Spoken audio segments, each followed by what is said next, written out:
Hi guys, Lucky Madman here. We're here to talk about 4-star and 5-star siege defenses that are currently happening in the meta.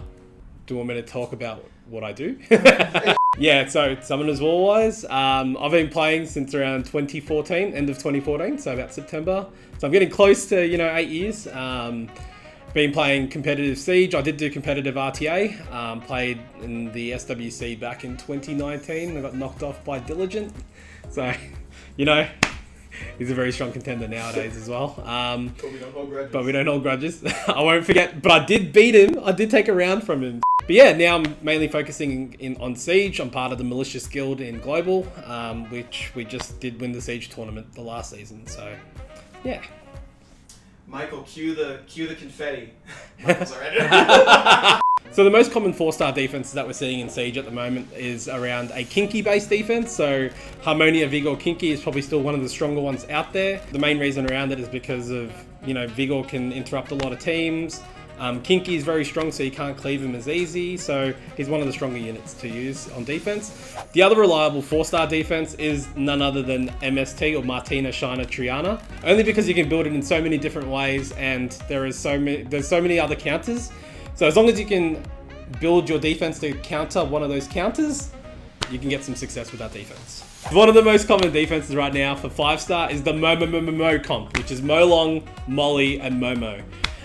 You can substitute Momo for another winged unit, which has been, I think in history, Savannah as one of the stronger units. The Momo comp is very strong because of Molong's Reckless. He can kind of nuke down a unit by himself, right? If he does skill 3 into a couple procs, that unit could be wiped off the map, especially with artifacts. But pair that with Momo, with her damage reduction now, it kind of counters a lot of the fire threats that can, that can kind of deal with usually the wind unit in that slot. Plus, over time, she does stack her passive, therefore she has more damage output as well. So the longer your fight takes, especially when there's a molly on the field, that defense becomes a lot harder to deal with because of her passive. She starts dealing so much damage. So pair that with a Molong Reckless, you might lose a unit off the bat. Another one that we're seeing, I don't know how strong it's going to be now because of the recent nerf to the unit, but Nana Nora X is one of the other defenses. So usually, again, that's a Savannah. So that we've seen a lot of. Nana Savannah is quite still heavy in the meta. That can be quite painful to deal with, especially because of Nora's Provoke. A lot of the times the Nora is either built on Violent or Despair. So if you get provoked and she can proc and do her skill 4, what happens with that is she does damage based on number of harmful effects onto your team. So the more harmful effects, the more damage that you're taking based on your current HP status. And she does put a dot every time she attacks you or every time you attack her. So she'll build up dots in your team and you won't even realize it. As every time your team takes a turn, you're losing a lot of HP because of that one unit.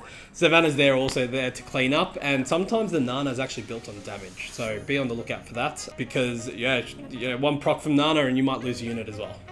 And then lastly, again, it's another Molly-based defense. I'm sorry for all the non-Molly owners out there, but it's around Theo Molly Saga.